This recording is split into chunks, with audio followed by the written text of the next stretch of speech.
Hello everybody, welcome to our session. If you can take a seat, if you're staying, please do join us. If you're not staying or you're having a chat, could you move away now so that we can see and hear everybody in the room? Everybody settled? A few people leaving? Cool. So welcome everybody to our discussion about inclusive arts. And my name's Mark Walker. I'm a white man from Britain wearing a blue suit. And I'm going to be introducing some different speakers for you. We're going to be talking about their work in terms of making the arts inclusive. And they cut across a whole different range of topics. So we've got Connie here, who's going to be talking about dance. We have Franz Josef, who's going to be talking about literature. And Martin will be joining us. Franz Josef and Martin are joining us remotely to talk about media and influencers in social media and the work that he does in his company around that work. So a real varied mix. I'm going to be asking the questions. These guys are going to be supplying the details. So let's get going. Connie, could you introduce yourself and tell us who you are and what you do? Yeah. Thank you, Mark, and greetings, friends. Before I start, I would like to introduce our fearless leader, Isabella Essel. Could you please stand so we can acknowledge you? Heading up Inclusive Arts at Zero Project. Isabel Essel, thank you. So I know you just finished lunch, and I don't want to, you might be a bit sleepy. So in order for us not to fall asleep during my speech, I'm going to start by asking you to move a little bit. And you don't have to move out of your chair. Just sit comfortably in your chair. And let's start with just a deep breath, feeling our breath go in and out. And exhale. And then allowing yourself in your seat just to wiggle a little bit, however your body moves, just moving around. And now maybe add your shoulders, adding your elbows, reaching to your friends to the side, saying hello, greetings, and how about up to the ceiling, as far as you would like to reach. And then back down. Thank you. Great participation. So I'm going to dive into inclusive dance. There are a multitude of different kinds of inclusive dance artists and inclusive or mixed abilities dance companies throughout the world.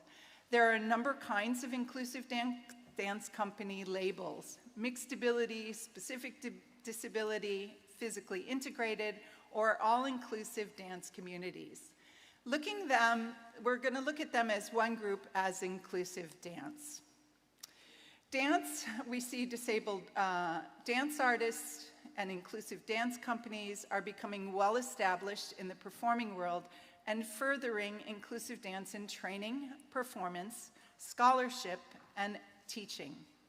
Their representation matters, and so do their contributions in the field of dance. Our time is short, so I'm going to cover three basic areas in inclusive dance representation with select model programs in training and employability, an open model of total inclusive dance company, and a company that does advocacy work with communities. So let's start. Impulse-Tanz International Dance Festival, right here in Vienna, has a long-term record for its sustainable practice of hiring dance teachers and performers with disabilities. For over 16 years, Impulse-Tanz has provided inclusive workshops and trainings for people with and without disabilities together. Its success, which offers various forms of dance to the public over the month-long festival in the summer. Last summer, in 2023, they had over 10,000 people in 5 different venues participate in these dance classes. This caught the attention of Links and Dunkel Foundation and Impulse Tanza is a recipient of an innovation grant to spread public moves to different Austrian cities over the next 3 years. In collaboration with Impulse Tanza, Danceability International, a nonprofit inclusive dance organization and a Zero Project Award winner in 2019, has its mission of all-inclusive dance. Hang on a second. Okay, sorry. Danceability International has trained over 800 certified teachers with and without disabilities in over 40 countries and offers 4 different certification programs for training since 1996. Its mission is to bring people with and without disabilities together to explore dance in mutual learning and to build community. There are 2 pictures in the screen. A summer performance at the Museum Quarter in Vienna at the end of the danceability training at Impulse Tanza Festival. In the vertical photo, you will see a vertical composition of 4 dancers with red tops and black pants, creating a still group composition, 1 dancer in a power chair, and 3 other dancers are around the chair, on and around the chair. The second photo is 7 dancers creating a traveling image using 1 power chair and a manual chair, and the dancers are using leaning, balancing, and counterbalance to create a moving sculpture that moves around the space. So can we change the slide, please? Secondly, let's look at representation of inclusive dance because more and more people with disabilities are represented in the field of dance performance. Companies such as Body Shift, Access Dance, Infinite Light, Kinetic Light, Danceability, and Dancing Wheels are just a few of the companies in the United States, and there are more around the world.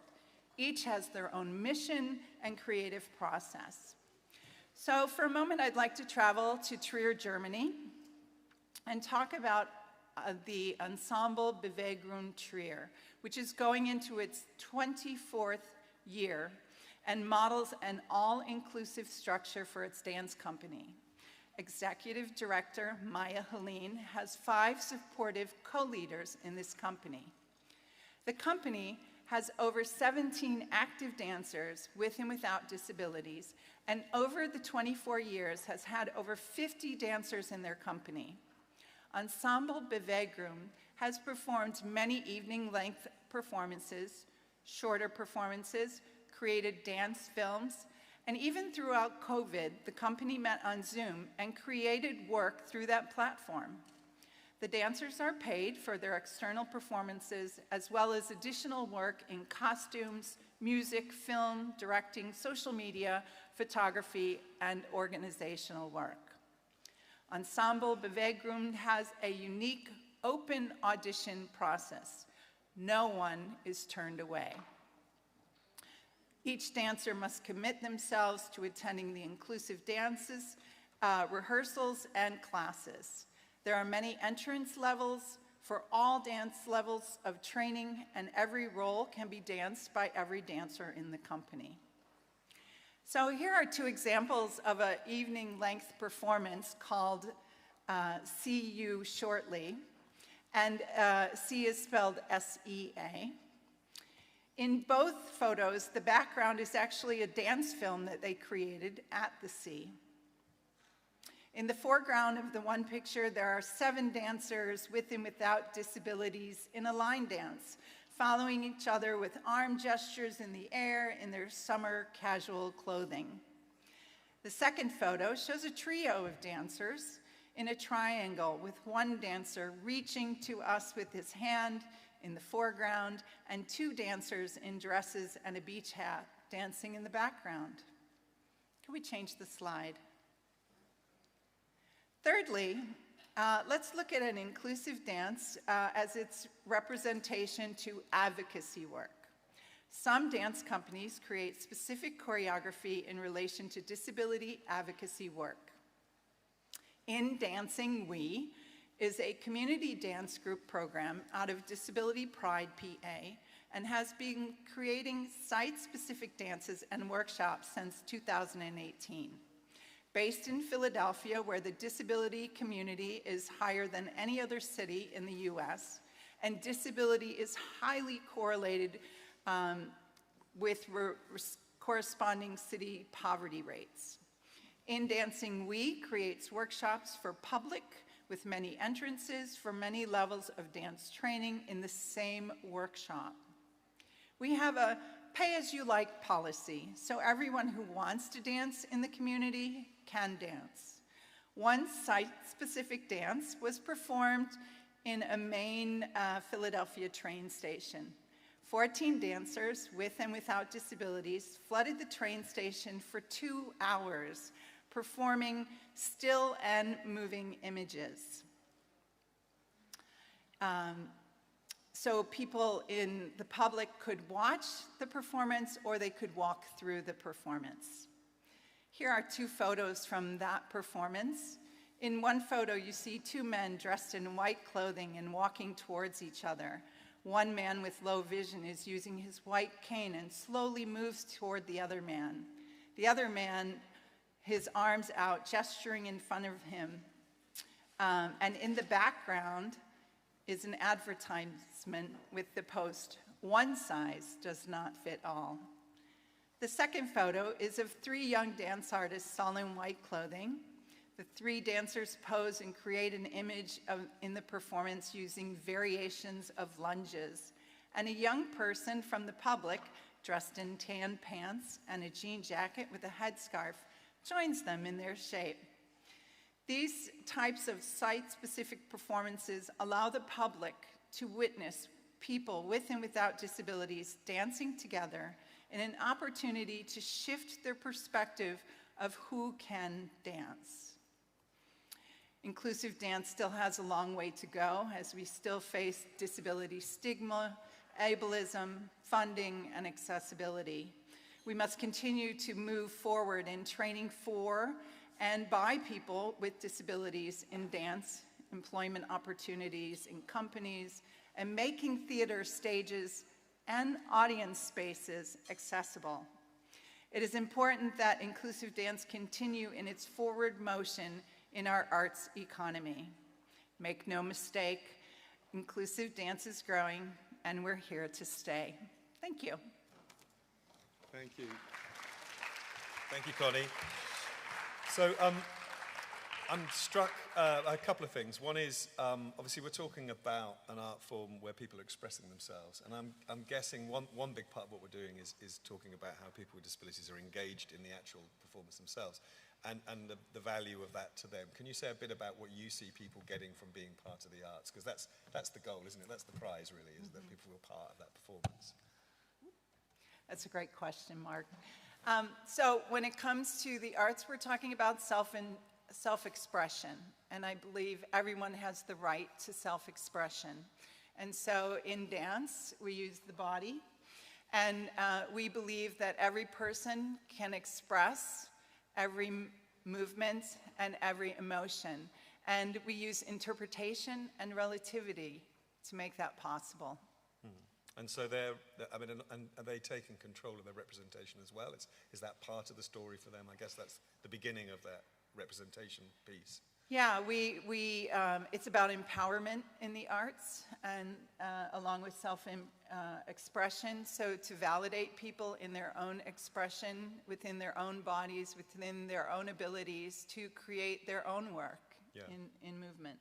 And for that to be as participatory as possible and as inclusive is the whole reason we're doing that. Yeah, and it's mutual learning, because people without disabilities may not have exposure to people with disabilities, and so there is a mutual learning between both groups to learn from each other. And then moving into the actual production process and so on, how the 3 examples you've given, to what extent are people involved in some of the decision making before the performance, involved in recruitment or production or script writing and so on? So in all 3 instances, people with disabilities are involved from step 1, from concept to production. So these are really ideal models in the world. You do have dance companies with people with disabilities or without that have a supreme vision and want to get their vision out, but these three groups are really working together with their company members. Right. And then switching across, maybe thinking a little bit more about the mainstream and you're integrating into the mainstream work that you're doing particularly. I mean, how commonplace is that, where you're seeing the inclusion integration coming from a mainstream company asking you to get involved in work and bringing representation and participation from that side? It's about 50-50. So 50%, we get a lot of consultations with what I would quote non-disabled dance companies, although 1 in 4 people are disabled, so is it really non-disabled? But they consult with how to be more inclusive, and so we offer them information and consultation on how to grow their inclusivity, both as audience and as performers. And bearing in mind the audience here are going to guess at some of the most obvious things around being inclusive, where does the crossover into dance and performance, you know, what particular lessons do you share with those companies about how to make that more inclusive, that's particular to that particular medium and art form?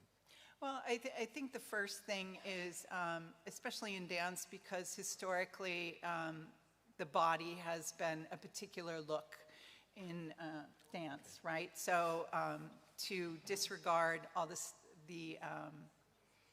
I'm lost for the word, but all the stereotypical body types of dance, we want to break down those barriers and accept different body types for professional dance, and that's happening more and more. Right. Yeah. And final question, in terms of, certainly in the UK, Strictly Come Dancing and things like that started including more inclusive dance. Has that had an impact on people's, you know, people are more receptive to the stuff you're discussing now, they're more familiar with what you might be describing and maybe more accommodating? Yeah, I think social media and media itself has had a huge influence of showing dance, showcasing dance with people with disabilities and companies with and without disabilities, as well as disabled artists in their own right. Cool, thank you. Well, we'll come back and do some questions around up at the end. Franz Josef, I can't see you. I'm hoping that you're ready and remotely available. Somebody can confirm that's happening. Completely at the mercy of the technology now. You're doing a great job. Thank you. I'm watching Isabella at the back there, finding out where Franz Josef is. Ah, there he is. There he is. Hey, Franz Josef, how are you doing? Can you hear me? Hello, Can you hear me? hello. Hi, how you doing? Do you hear me? I do hear you. I can't hear you. Yeah, okay, I can hear you. Okay, perfect, okay. So thanks Yeah. for joining us. And could you tell us a bit about the work that you're doing, and in particular, the way that you're involving people with disabilities in the sorts of art forms that you're working with?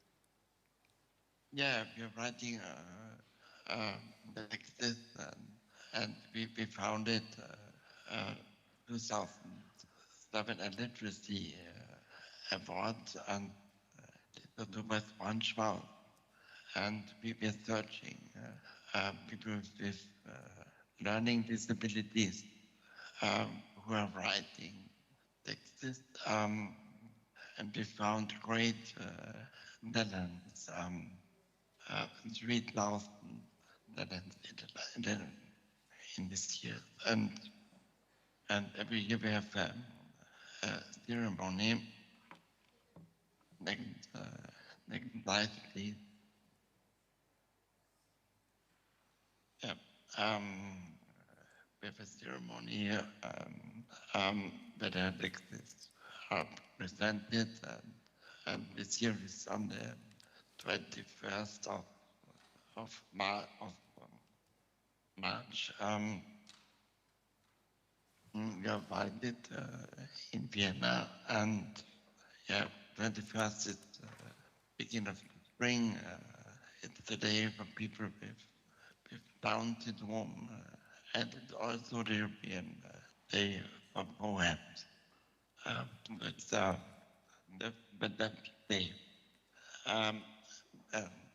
Yeah, we have scholarship for the Netherlands. This year, Peter Meyer presented his book he wrote with a mentorship of another author, and he presented life, the science of life in this book, and it's very fantastic poems, and that you can read, but it's written in German in the Oberösterreich dialect. Yeah. Yeah, we have a chocolate rice manufacturer called Potter, and it's a double pleasure to eat the chocolate and to read the poem. Yeah. And with a literacy coffee where the authors read the texts and presented monthly the texts, and we have got at the Badischiff. It's a nice location in the Vienna Danube. And we were searching talents all over Austria, and we have writing for 20 workshops. The next slide. Yep, thanks. Yeah, and the new project is called the Kulturbotschaft, and it's founded by the Jubiläumsfonds of Instituten. The project was 3 years, and we have 6 authors with learning disabilities. They are trained in writing and creating poems and posting social media, and yeah, they're very good. Yeah, and we should. I want to present you the 3 authors. The next page. Yeah, we present Tony, Vanessa, and Stuart, and you will hear what they've written. Can we hear it? Let's play the writing. The floor is yours.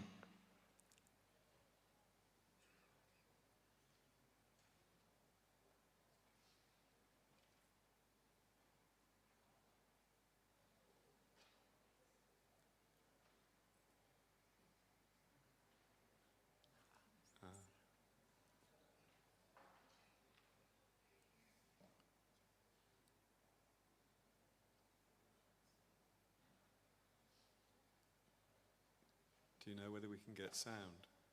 And in each of their hands Perfect. is a gun.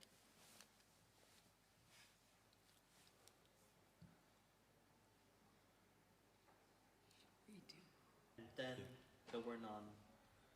Born to be alone, grown to survive. That was my past, and this is my life. Covered in fur, surrounded by the reflection of the sun, everyone rampages me, and in each of their hands is a gun. They call me a beauty at day, but a monster at night. They'll never understand that it's me and always put up a fight. Nature accepted me as their guardian from the ones who seek to destroy it. With my efforts, I scared them away. No humans came back, not even for a bit. Until one night, a little child with a stick came up to me without a single fear in his eyes. I couldn't do any harm to him, and thus I played dead and let him win me as his prize. Too weak to pull me away, too innocent to do bigger harm. He laid down next to me and took a rest under my arm. Born without parents, raised to protect, my little boy has grown into a wolf tamer. He calls me mother at day, but his pet at night. He doesn't tame the beast, but the society, and told them what's right. My place where I gained consciousness, my place that I called my territory, it's now my deathbed, and soon I'll be gone. Known now and forever as the legend that is the werewolf, there is only me closing my eyes, and then there were none. I am a colorful sheep. I am different from the others. I am unique, special and crazy, so I like it. I am different from the head. I fall in love so quickly and often. I am in love, it shines through. I can't always control if I fall for someone or not, because I'm looking for that affection so badly. My heart and my head tell me it's the right way and then decide about myself. But the heart often makes the right decisions, no matter if those decisions are good or bad. I usually don't realize that. I just know that I have a growing desire to see this person more often, and then nothing else is more important to me than them. Sometimes my heart bothers me too much with the fact that it always is on the lookout for love. In addition to the love, I feel different than other people that behave on a regular basis. I have some tics and compulsions that bother me. Why do I have to be one of those with, say, tics and compulsions? This thought of having to do something constantly annoys me. I think being different from the others and having a unique personality is cool, but sometimes I feel left out because of that. But what can I say other than being different and believing that no one can be like me? Well, I think it's great, and that's what being unique is all about. All we need is to be almighty. We want to have it so badly. No matter what it costs, we want to have it the most. We live in a world full of friends and enemies. The one we need to kill the others, so sad it is.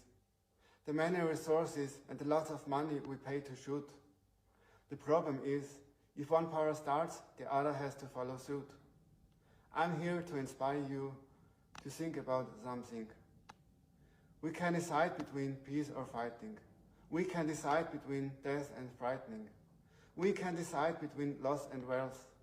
We can decide between damage and health. But what shall we do when the other side begins? How do we go ahead in the world of dirty and sins? At the end of the day, life is nothing but going up and down. So please stay in peace with yourself and look forward with no frown.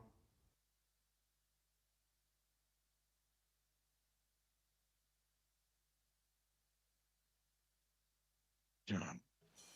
That's wonderful, Yeah, Francois. yeah, that's for the three poets. Yeah. And they are Amazing. they are presented in the Congress to welcome them to, yeah. And the goal of the Literaturbotschaft is to get them fit for writing jobs and creative writing jobs, and the goal of the literacy award is to get the visibility of people with learning disabilities, what they can do, how creative they are, and to get them into the general literacy community here.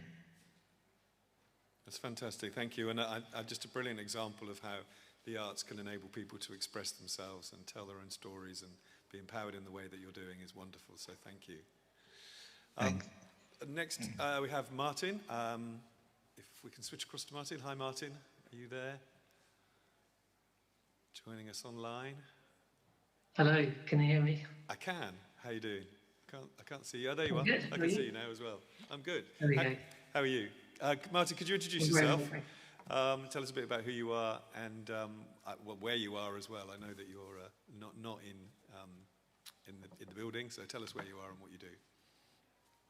Yeah, so I'm at home in Cambridgeshire in England at the moment. I suppose career-wise, background-wise, I've got a disability called spinal muscular atrophy. So I've always used a wheelchair and had full-time care support. At uni, I studied economics and I got a master's in marketing. And I think those two worlds, not originally pre-planned and designed all at the beginning, but looking back, we can see how some of the dots joined, that I got a real passion for disability inclusion, but looking at how business and entrepreneurship could be a very powerful tool for that. So I did work at a charity for about 5 years called Scope in England, and that really taught me a lot about the social model, the social barriers, and the scale of the challenge around disability inclusion. But yeah, sort of since about 2011, I co-founded a magazine called Disability Horizons.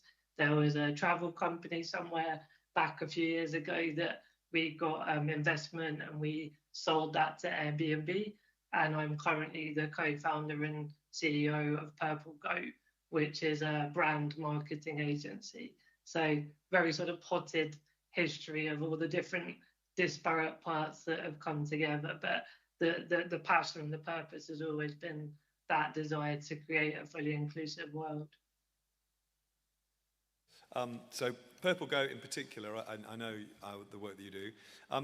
Talk to us about where that fits in with the representation element of what we're talking about today. A lot of the work that you're doing, I think, is trying to make sure that brands work authentically and sensitively with people with disabilities to represent them. What does that look like in terms of the work you do with them? Yeah, absolutely. So, I mean, I think when a lot of the tools I've used in my career have been social media, and I think there's a lot of evidence how blogging and vlogging and social media has given disabled people a voice where we didn't maybe have as easy a platform prior to the Web 2.0 world. And obviously that has evolved very much in the marketing and the advertising world. So when you look at advertising, I think there was a stat that Lloyds Bank had found that it was 0.06% of adverts featured disabled people, when obviously it's any sort of different statistics and measurements, but in the UK, I think it's about 20% of the population have a disability. So the purpose of Purple Goat is to help brands with their marketing budget to have that representation and role models and disability narratives very much part of their social media budget within their marketing budget. So in the end, when you look at obviously TV and other sort of older traditional media platforms, we still all are moving for having better representation in those media platforms. But from a marketing perspective, a TV advert is hard to have lots of different identity, DEI strands, narratives all in one advert. And again, we should be aiming for that. We're getting better at that.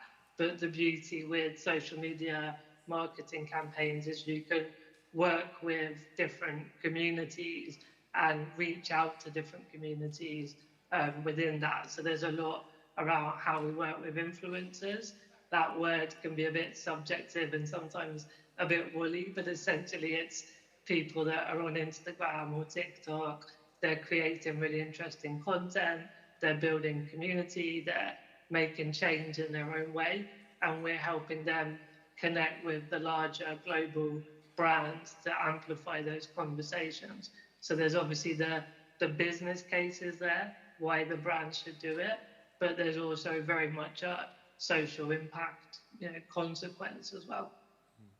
And can you tell us a bit about maybe an influencer or two that just explain to us the sorts of people that you're connecting in with? And I'm particularly interested in what support they need in terms of telling their story. How do you help them get their stories across? Yeah, I mean, so we always try to work within the subgroups within disability. So looking at, from wheelchair user to vision impairment, hard of hearing or deaf. So we're looking at those sub-segments. And then in terms of there's so many people out there within all of those sub-communities doing a fantastic job telling their story, and they've already got a large sort of following, to use a social media kind of terminology. But yeah, they're already creating great impact. The bit we bring in is that we're talking to these global brands and selling the fact that they should be investing real money into this world, into this sort of opportunity, because there's a real return on that investment. But what that does enable is that a lot of the influencers that are doing well, we're able to help them bring more money in, so they're able to earn more of a living from what they're doing. And obviously then they can, tell more stories, make more content, they can reach more people. So it's not that we're directly supporting the influencer, it's more about working with the brand to understand the business case, and then the consequences will help the brand to go find the right influencers for the right campaign. But to put a bit of a sort of case study or an example, so one of our clients is Strongbow. So they've done a lot around Pride in Brighton, and they sponsored a festival there. So we helped Strongbow to have the voice of different disabled people to make the part of the festival that they were running more inclusive and more accessible. And then those same voices that were brought in to get the access right and reduce the barriers, they were also able to create content and promote the fact that Strongbow had sponsored this festival that was inclusive for everybody, and what a great time everybody had. So that sort of, you can imagine there's Strongbow are getting that brand benefit as a business, but the festival was truly inclusive, and the influencers earned a good, living out of being involved in that project. As a lot of people talk about disabled people being asked to do things for free a lot of the time, and that's something personally that I'm really keen to change and evolve that all of our voices have value, particularly when you're working with these big brands. So that's another big part of what we're doing at Purple Goat. But yeah, in the end, it's about listening to the community for the brand. It's about making the relevant changes, and then it's about celebrating and promoting that through social media content. And from the point of view of your clients and the brands, how do people do you see them perceiving disability and representation? Are they scared of it? Do they know they just don't know where to go, and you're signposting? How much coaching do you have to do with them for them to understand the value of the voice that you're actually hearing? Yeah, if you talk to any marketing agency separate to disability or DEI, the sales process always has an educative element, but I think with what we're doing, the sales process is very much 101. The fact that there's a lot more disabled people than the brand would ever have realized before, and to your point, a lot of fear. And so our real value is not just giving the numbers to the brand, but it's helping them sort of hold their hand to overcome their fear, to actually get on with doing the real work, which when you get stuck into the real work, it's not rocket science. It's just about identifying barriers and removing barriers and having inclusion and having representation.